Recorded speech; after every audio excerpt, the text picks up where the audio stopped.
अस्सलाम वालेकुम my YouTube family, कैसे हैं आप सब। आई होप आप सब ठीक और बिल्कुल खैरियत से होंगे। ये टाइम था सुबह का और ज़ैनब चली गई थी स्कूल। और देखिए कितना प्यारा प्यारा, कितनी खूबसूरत सुबह थी, कितना प्यारा मौसम था माशाल्लाह। आसमान और बादल देख के तो माशाल्लाह से दिल खुश हो गया था। आज इतना कोई हसीन और ख़ूबसूरत लग रहा था आसमान। और बस मुझे नेचर बहुत अच्छी लगती है। आसमान वग़ैरह को देखना, चरिंद परिंद को देखना मुझे बहुत अच्छा लगता है। और बस कोई कोई होता है जो नेचर से ज़्यादा करीब होता है और किसी को नेचर से बिल्कुल भी प्यार नहीं होता। तो मेरा शुमार उन लोगों में होता है जिनको नेचर पसंद है। और बस यहाँ पे मेरे पास कोई 2-3 पौधे हैं जिनको मैं रोज़ाना पानी डालती हूँ। और काफ़ी अरसे से गुलाब के फूल में कोई कली वग़ैरह ही नहीं आ रही थी, लेकिन आज मैंने देखा तो एक छोटी-सी कली मुझे उस गुलाब के फूल में नज़र आई।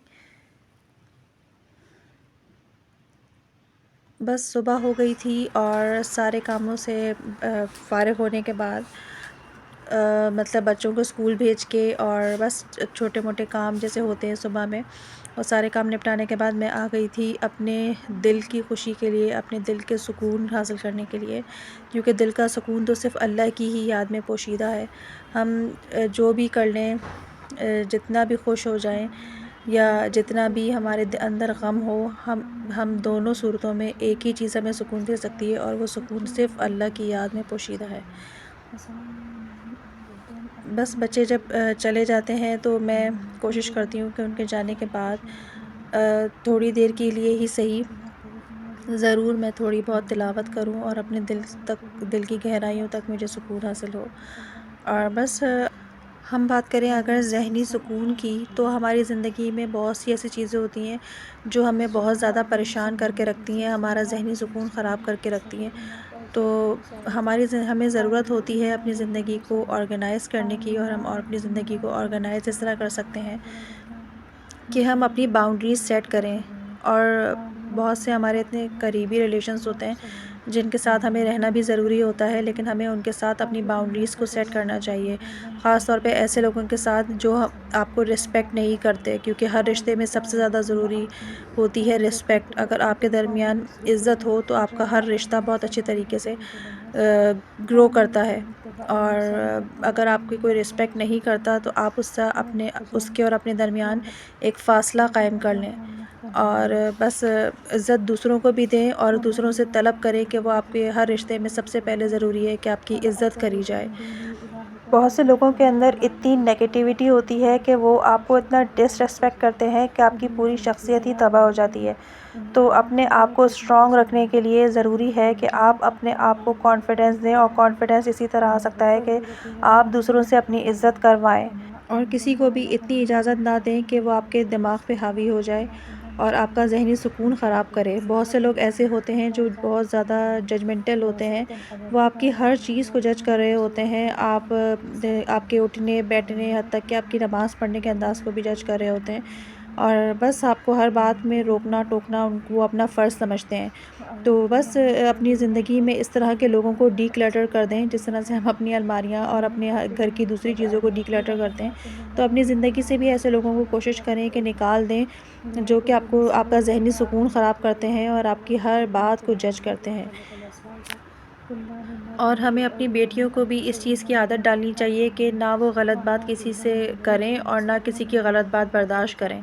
क्योंकि कुछ अर्सा पहले के अगर ज़माने में बात करें तो हमें ये सब चीज़ें नहीं सिखाई जाती थी, जिसकी वजह से हमें आगे जाके बहुत ज़्यादा मसाइल का सामना करना पड़ता था। अगर आप बात करें स्कूल, कॉलेजेस या ऑफ़िसेस या शादी के बाद की ज़िंदगी ख़ास तौर पे इससे बहुत अफ़ेक्ट होती थी। तो बस हमें अपने बच्चों को, बॉयज़ को भी और गर्ल्स को भी ये बात समझानी चाहिए कि अपने से बड़ों की भी और अपने से छोटों की भी इज़्ज़त करनी है और इज़्ज़त के साथ ही आगे ज़िंदगी एक दूसरे के साथ गुजारनी है। और दूसरी बात ये कि शादी के बाद अक्सर लड़कियों को इन-लॉज़ की तरफ से बहुत से मसाइल का सामना होता है। तो अपनी बेटियों को ये बात सिखानी चाहिए कि जो चीज़ उनके लिए कन्वीनिएंट हो इतना वो करें।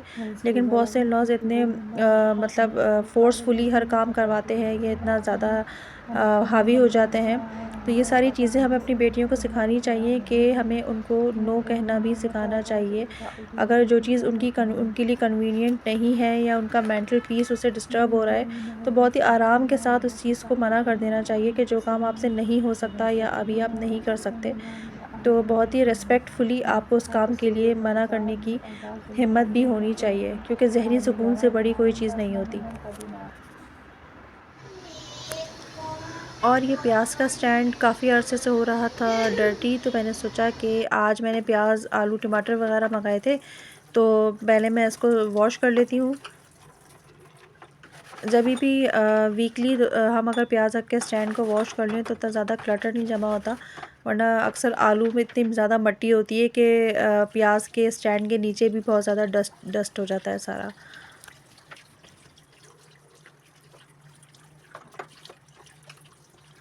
और ज़िंदगी कितना कुछ सिखा देती है।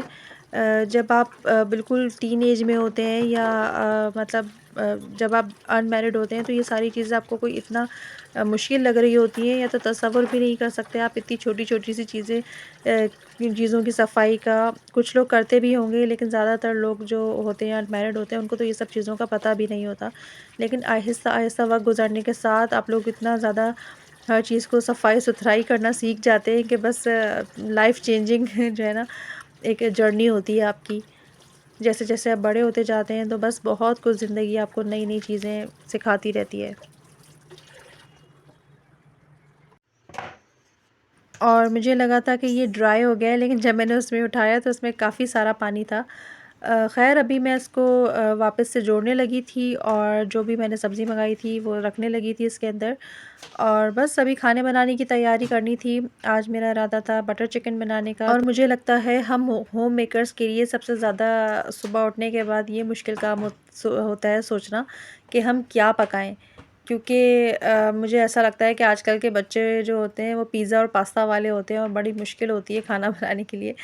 और बस यही सोचना कि क्या ऐसी चीज़ बनाएँ जो बच्चों को पसंद आ जाए, तो ये मुझे बहुत डिफ़िकल्ट लगता है सुबह ही सुबह। बस मैंने ये जोड़ लिया था स्टैंड, और जो भी चीज़ें मँगाई थी वो मैंने रख कर दी थी सेट इसके अंदर। और आपसे चाहूँगी मैं इजाज़त, मिलूँगी कल एक नेक्स्ट वीडियो में। रखिएगा अपना बहुत ज़्यादा ख़्याल, और प्लीज़ मुझे गाइड कीजिएगा कि आपको मेरा व्लॉग कैसा लगा। Thanks for watching. अल्लाह हाफ़िज़।